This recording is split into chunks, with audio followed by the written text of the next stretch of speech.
जब आप किसी से दूर जाते हैं तो उसकी एक वजह होती है कि आप किसी और के बेहद करीब जा रहे हैं।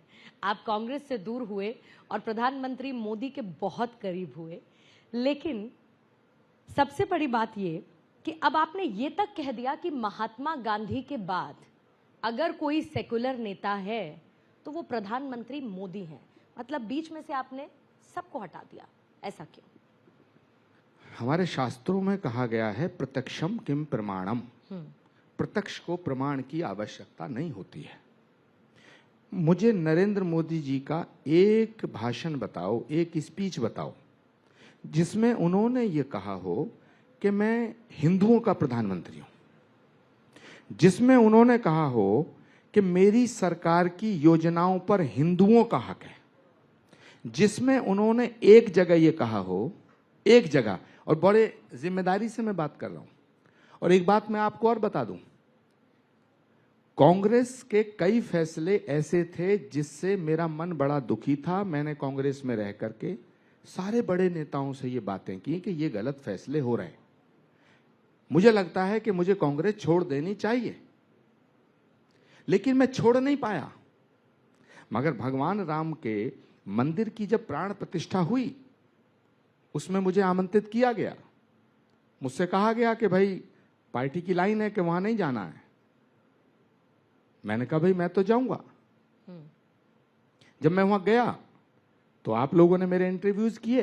मुझसे ये सवाल हुआ कि अगर आप यहां आए हैं, अयोध्या से वापस जाएंगे तो हो सकता है कांग्रेस आपके खिलाफ कार्रवाई कर दे, आपको निष्कासित कर दे। मैंने तब भी कहा, आज भी कह रहा हूं, राम और राष्ट्र के लिए एक बार नहीं 1000 बार निष्कासन मंजूर है, लेकिन राष्ट्र और राम पे समझौता नहीं किया जा सकता।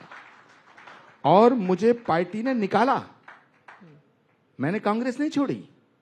अगर मैं कांग्रेस छोड़ता तो आपका सवाल ठीक था कि मैं किसी के नजदीक पहुंच गया, किसी से दूर हो गया। अपन इस तरह के नहीं हैं। अपन तो हैं किसी के हो गए अगर रहे उसी के उम्र भर। अब कोई हमें निकाल दे तो हम क्या करें महाराज। और आज कैलाश जी बैठे, मैंने इनकी पार्टी अभी तक भी ज्वाइन नहीं करी है। और कोइंसिडेंस की बात है, प्रधानमंत्री जी पे सवाल किया आपने। जी। मैं उसको पूरा करता हूं, गंभीर सवाल है। अगर मैं बीजेपी में होता और मैं नरेंद्र मोदी जी के बारे में ये सब कहता, तब बात दूसरी थी। मैं अभी भी बीजेपी में नहीं हूं। मैं बीजेपी का 1 रुपए का भी सदस्य नहीं हूं अभी तक।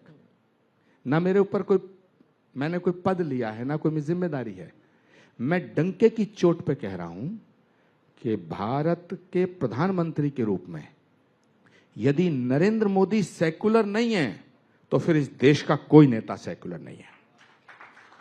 नरेंद्र मोदी इस देश के बच्चे बच्चे का प्रतिनिधित्व करते हैं और उनका ख्याल रखते हैं। मुझे बताइएगा, उन्होंने कोविड की उस महामारी के दौर में क्या सिर्फ किसी कम्युनिटी को देख के सेवा की? गरीबों को अनाज बंटवाने का जो सिलसिला है, मैं देखा कि हिंदू मुसलमान, उन्होंने गांव-गांव जो योजनाएं पहुंचाई, क्या उन्होंने कहा कि ये मुसलमानों को नहीं मिलेंगी? एक सवाल मेरा और है जो सारी विपक्षी पार्टियों से है और मुझे पीड़ा है। कुछ लोगों ने कहा साहब मुसलमानों को रिजर्वेशन देने की बात कर रहे हैं, राहुल गांधी जी कर रहे हैं, खड़गे जी कर रहे हैं, तेजस्वी कर रहे हैं, लालू जी कर रहे हैं, अखिलेश यादव कर रहे हैं। भाई मुसलमानों को आरक्षण देने की अगर आप बात कर रहे हैं तो ये इतनी बुरी बात नहीं है। संविधान में संशोधन करके किया जा सकता है, ठीक है। हालांकि संविधान धर्म के आधार पर रिजर्वेशन का अधिकार नहीं देता, लेकिन हमारे जो पिछड़े भाई हैं, हमारे जो दलित भाई हैं, उन भाई बहनों से बात करके उनके हक में से अगर मुसलमानों को आप देना चाहते हैं दे दो, क्योंकि मुसलमान भी इस देश का नागरिक है। और मैं ये बात आज भी कह रहा हूं, इस देश में पैदा होने वाला मुसलमान हिंदुस्तानी है, बाकी बात में उस पर शक नहीं किया जा सकता है। लेकिन उससे बुरी बात क्या है? ये कहते हैं हम मुसलमानों को आरक्षण देंगे, लेकिन जब सवाल किया जाता है तो उस पर टिकते नहीं, तो कहते हैं अगर मगर, मैंने नहीं कहा, मेरा बयान तोड़ दिया।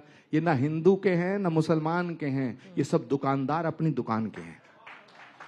ये दुकान चलाने की कोशिश हो रही है और इसीलिए अलग अलग आंकड़े, एक तरफ एनडीए के लिए 400 पार का आंकड़ा है तो कांग्रेस कह रही है कि कोई मतलब ही नहीं ये आंकड़ा वो छू पाए।